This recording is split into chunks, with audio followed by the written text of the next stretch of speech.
The Social Dilemma on Netflix has lots of people talking about the power of social media. And then Facebook last week released its response, which I thought was really weak.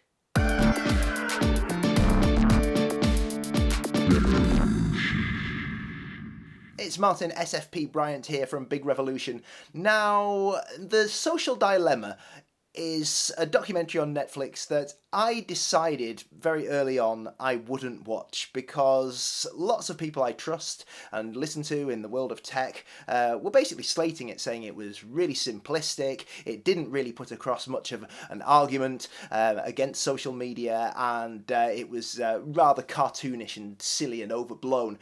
And I thought, that sounds awful. I don't want to watch that. Why waste an hour and a half of my life watching that? But then last week, Facebook released a PDF with a two-page response to the social dilemma. And I thought it was really poor and didn't really address much of what was said in the documentary, or what I knew to be said in the documentary. So I decided I would watch it after all. And after I'd watched it, I needed somebody to talk to about it. And who better than the biggest social media expert I know, Matt Navarra. So I got him on Zoom and we had a good chat about the documentary and also about Facebook's quite weak response to it and what Matt thinks about it. And we did this over Zoom, so the video quality isn't fantastic. It pauses every now and then, and it's a little bit pixelated and things at times.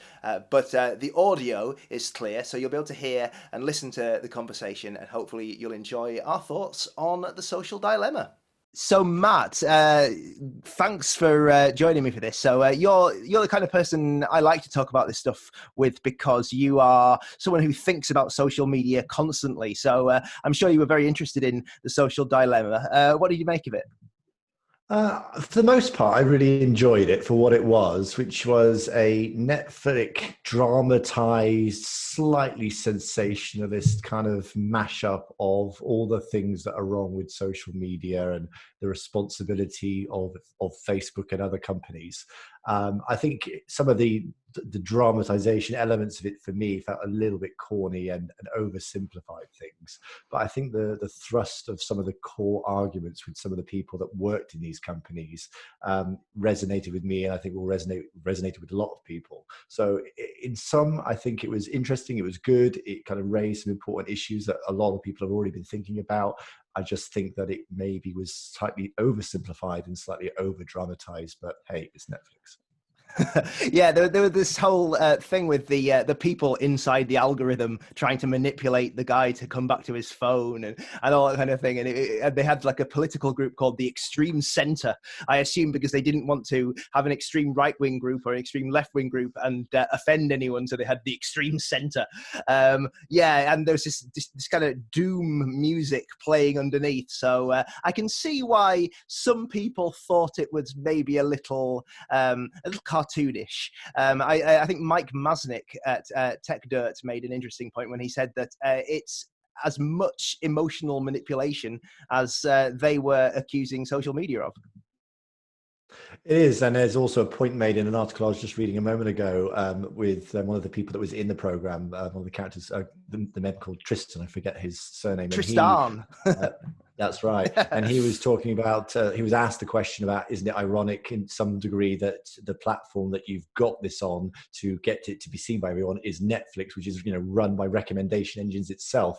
And I think he kind of comes back on that point of saying, like, does this not talk to some of the problems of the monopoly that these tech companies have and the way these algorithm works to distribute content en masse to lots of people? But I think that's probably a side issue for another day. But I think that overall the main arguments that were in there for someone like myself, and maybe yourself as well, is that there wasn't anything in there that was dramatically shocking or really surprised me and caught me off guard in terms of what was going on, or what they wanted us to see was going on. But I think for the average Netflix audience member, there probably was quite a lot that was quite worrying and scary and all those sorts of things. I just think that the oversimplification and the over dramatization for those with a bit more knowledge and experience kind of took away from some of the arguments that were in there. then Facebook, after kind of keeping quiet about it for quite a while, for a few weeks after it came out, kind of snuck out, quietly anyway, released this PDF on their website with a response to it. And I think you were the first person I saw mention this on social media. So yeah, tell us about that. Why did Facebook respond? It's a good question.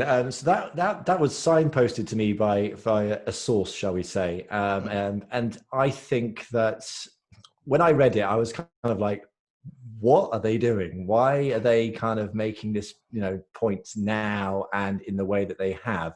But actually, it kind of made more sense to me as the hours passed after I'd read it a couple of times. And the point that it made to me was that they didn't put this out as a press release, as an official announcement. This is our response, in any way like that. It was very low key. And when I saw it was a PDF and the format that it was in, it had all the hallmarks to me of a document that it would give to a member of its ad team, or anyone that has a relationship with the client of Facebook that's asking questions or raising concerns about the documentary, and they want to be able to give them something that is official as a response. And so I think my understanding, or certainly my suspicion, is that was made as a document to particularly to ad partners, particularly because we've seen also that these big ad spenders are kicking it back with the concerns that many of us have around, the ethics of Facebook, and whether, boycotting it is the way to go. So I think that's the kind of root of why it came to be. I think in terms of the content of it, I'm very pragmatic. So there was bits of it to me that I thought were fair arguments and fair points. Facebook's sort of suggesting they are not the root of all evil, and some of these things are issues and concerns that predate the social media and Facebook, and that's a question has to be asked about us as humans, and the way that we engage and interact with people, and how we use technology and things. So I think some of those points were well made. But for the large part of it, I just thought that you're just stirring up more trouble for yourself. This is just going to come back to bite you. And also, they haven't got the best reputation. I would argue they probably got the worst reputation in Silicon Valley for tech in terms of trustworthiness and honesty. And it doesn't matter what you say or what they say, the chances that will hit home with people that are doubters or suspicious of Facebook is so slim. But then I don't think they were the audience in the first place. So it was a peculiar choice, but then it sort of made more sense to me as time went by. Yeah, you can see how there will be people who want to spend lots of money with Facebook, who are a bit concerned about it, and so they have to have something to say, as you say. But some of those arguments were quite weak. I mean, I'm just looking at it now. Addiction. Facebook builds its products to create value, not to be addictive. Their argument there is that over time, it might have been true in the past that they were trying to addict you, but now it's about giving value, and they never try to addict people anymore. I mean, whether that's true or whether that's just spin, even if we take them at their word for that, I think there's value in putting across to people in that film that this is how we got to where we are today. Towards the end of the film, it shows some of the Myanmar genocide. It shows the political storm in the States, and it basically talks about how this was in part caused by division caused by social media. And I think it's understandable that people understand how that happened. So I thought that whole thing was that first point was a bit weak.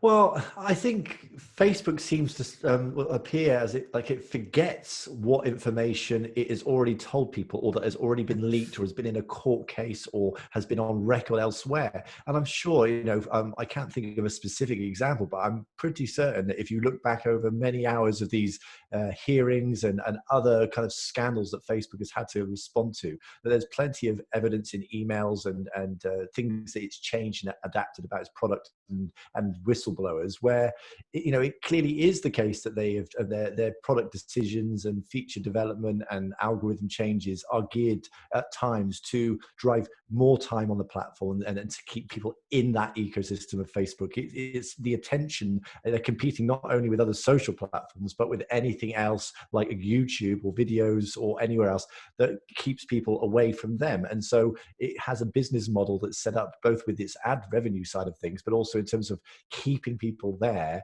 to drive, whether you call it addiction or to keep people interested and engaged. And that goes against quite a lot of the arguments it puts forward in that document. So anyone with a sense of an understanding of the history of Facebook, or even just an understanding of how the product works, will think that's just ridiculous. And it's a very, very thin wafer thin argument to play with.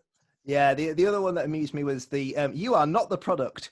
Facebook is funded by advertising so that it remains free for people. And so one of the points made in the film is the old traditional, you've heard it a million times, the if you're not paying for the product, you are the product thing, which is a snappy thing to say, and it's generally true though. And I think in this case, and in the case where they're talking about how algorithms are used to keep the platform relevant, the third point, they're saying, oh no, algorithms are good. They're about relevance rather than driving engagement and things. Both those points, they're kind of they're not saying anything that the film isn't saying. they're kind of saying. No, they're not. They're saying look at this plate, but don't look at the dirty side. Look at the clean side. It's still the same plate that's half dirty. And I think that's part of the challenge with all of this stuff in terms of that there are benefits to algorithmically sorted news feeds or using algorithms to give us the sorts of things that we want to see or want to hear or want to watch.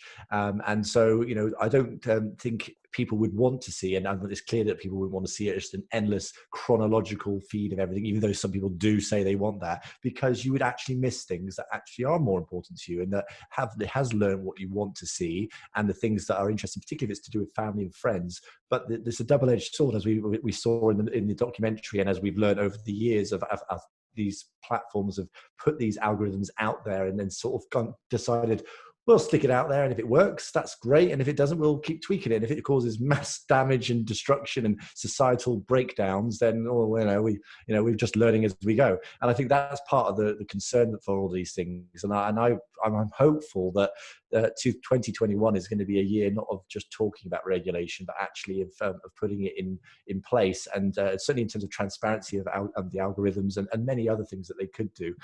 But I do quite like hearing Facebook constantly say that we constantly welcome regulation. Please give us more regulation. We want it. Well, they can say that because it sounds really like, oh, aren't they being good? Aren't they saying that? But they know that it doesn't work like that. And just because they've said that doesn't mean that they will not fight it later on or manipulate the lobby to get the way that they want. So I kind of, that line for Facebook is starting to tear to wane on me. It's not working for me right now.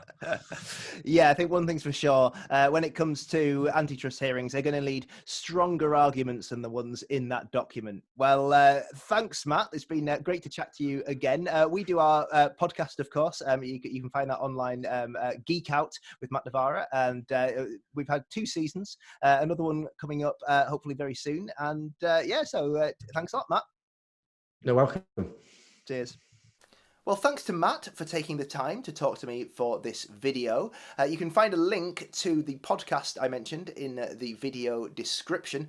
And also, Matt does a great newsletter every week, and you can find that at the link on screen now. And if you want more Big Revolution in your inbox, then you can check out the Big Revolution newsletter, which comes out 6 days a week, and you can find that at bigrevolution.net/newsletter. That's it for now. I'll see you soon.